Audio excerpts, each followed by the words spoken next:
Good afternoon, friends.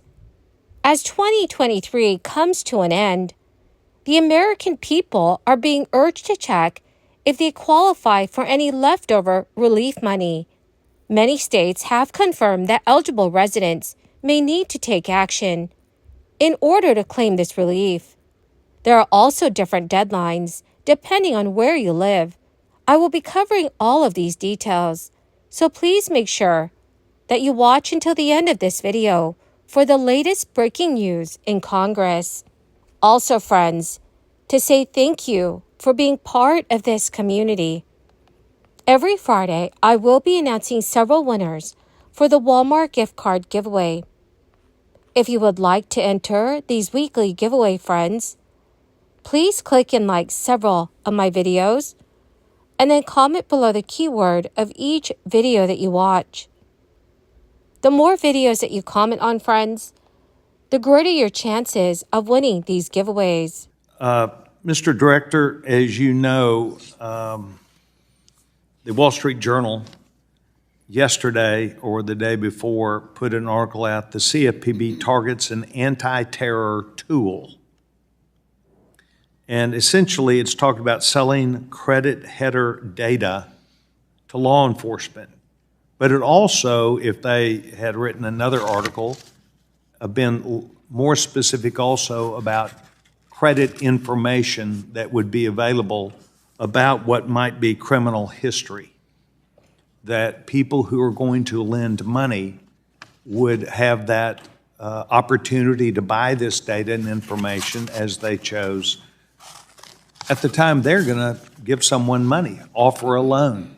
If you could please address both of those circumstances, because it seems like you're on the wrong side, at least in my opinion, of this issue. Yeah, well, and to be clear, we have not proposed anything. I take very seriously the harms that we're a law enforcement agency as well. We need to be able to identify bad actors. You know, it's been nearly 4 years since then Attorney General Barr indicted 3 members of the Chinese People's Liberation Army with respect to Equifax. There's no question that sensitive data about each of us can not just be used to steal identities, but also for use by state and non-state actors.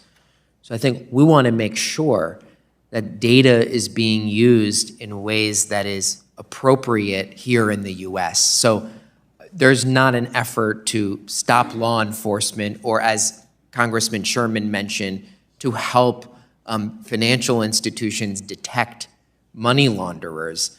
But we also need to think about other criminal history. So on criminal history, I actually haven't heard a reference to anything we've been doing on criminal history. Generally speaking, any sort of background report that included a credit report, tenant screening report, employment background check, you know, the only requirements that currently exist right now is that that data be accurate. If it's a consumer reporting agency, there's rights to dispute. So I'm happy to talk about with you separately, Good. but I'm not familiar about the restrictions. I'll just do it right here. I'm going to ask unanimous consent to put into the record, Mr. Chairman, 2 articles. Number 1, CFP targets an anti-terror tool that appeared in the Wall Street Journal, and remarks of CFP Director Chopra at the White House Roundtable on protecting Americans from harmful data broker practices. Without objection. That is offered by the CFPB website, August 15, 2023. Without objection. Thank you very much, Mr. Chairman. Director, I think that the reason why we get specific about these items on both sides of the aisle is that we find that there's happy talk conversation between us and then something different appears, as in what might be the 1071 debacle that our colleague, my baseball coach, Roger Williams, chairman of the Small Business Committee, is headed up yesterday at the Rules Committee. Great discussion, great dialogue, but we're going to vote on it today. It received 5 Democratic votes in the United States Senate, I think earlier in October. My point is that I would like to, and I think you've offered this to me, conversation about these pending matters. And while I do say that while you offered that to me, sometimes in our haste, we do it here. But I would like to have conversation about this because I think it would be in everyone's best interest, including the CFPB, that we see these rollout of ideas closer to the same way. Well, I want to do that, and I think the chairman also mentioned, this also relates to privacy, Fourth Amendment, there's all sorts of issues. Always the best thing is when you can legislate on it. Yes, and sir. we're very happy to do that, because the truth is, once sir. you legislate on it, The it's... Fourth Amendment is about privacy, but it's also about somebody not taking your data and information. That's correct. When the Inflation Reduction Act was enacted in August 2022, it incorporated measures to increase corporate taxes, lower prescription costs, and diminish the federal deficit. However, it also marked the most significant economic investment in U.S. history and introduced tax incentives to help millions of Americans. Numerous incentives supported by the Biden administration are accessible to those making enhancements to the efficiency of their homes and vehicles. While some incentives extend beyond the current year, it is important to check eligibility for specific government programs. Certain states are still offering rebate programs for efficiency upgrades that can be coupled with federal initiatives. The IRS stipulates limitations on annual credits and the amount applicable to certain types of qualified expenses. For home energy audits, which assess your home's energy consumption and suggest improvements, a $150 credit is available. The IRS tax credit for heat pumps covers 30% of the total cost, up to $2,000, and it's applicable until the end of 2032. Qualified electrification projects, including heat pump water heaters, may leave you with a $1,750 rebate. These new incentives under the program apply to equipment installed on or after January 1st, 2023. The $4.28 billion high-efficiency electric home rebate program offers rebates to Americans and is administered by each state. It is running until September 30th, 2031, with a maximum rebate of $14,000. In order to qualify, household incomes must not exceed 150% of the area median income. Additional rebates are available for upgrading electrical panels, insulating homes, and repairing wiring. Rebates of up to $840 are also offered for electric load service panels and electric appliances.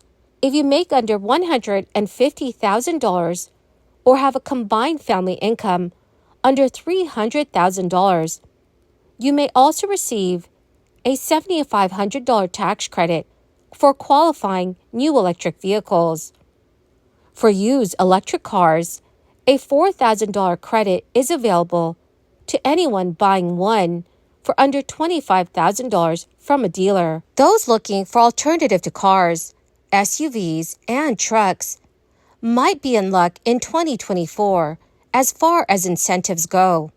There are several state e-bike programs that are gaining attention, so please be sure to keep an eye out for these programs next year. The White House has officially released a regulatory plan that could shape President Biden's energy legacy, as well as influence greenhouse gas emissions and the electricity mix. The agenda lays out tentative timelines for new rules affecting pipelines, energy efficiency, oil drilling on public lands, and other issues. This is ahead of a contentious presidential election cycle. Oil and gas agencies plan to push a handful of regulations across the finish line next year. This may include stiffer rules, limiting venting and flaring of natural gas on public lands. The Federal Energy Regulatory Commission has proposed 2 important rules. Finalizing both rules is a major priority for Senate Democrats and clean energy advocates. One of those rules would change how large electric power lines are planned and paid for in an effort to ease delays, holding back the projects. The other rule lays out a new process for transmission developers to seek permits from the Commission if they cannot get approval from state regulators. The Department of Energy is also expected to move ahead in the coming months with final efficiency regulations for a variety of appliances and equipment like gas stoves and water heaters. Experts say that a new water heater standard could avoid more than 500 million metric tons of carbon dioxide over 30 years. That is more than 20 times the carbon savings of the agency's gas stove regulation. Biden officials are committed to reshaping the nation's oil and gas program amid broader attempts to rein in fossil fuel reliance in the United States. So, dear friends, what are your thoughts on President Biden's climate agenda? Do you agree or disagree? Please let me know what your thoughts are in the comment section below. Well, my greatest and amazing friends, that is the end of my daily stimulus update video for today. Dearest friends, thank you for being part of this community. Every Friday, I will be announcing several winners for the Walmart gift card giveaway. If you would like to enter these weekly giveaway, friends, please click and like several of my videos and then comment below the keyword of each video that you watch. The more videos that you comment on, friends, the greater your chances of winning these giveaways. Thank you and have a wonderful and very blessed week.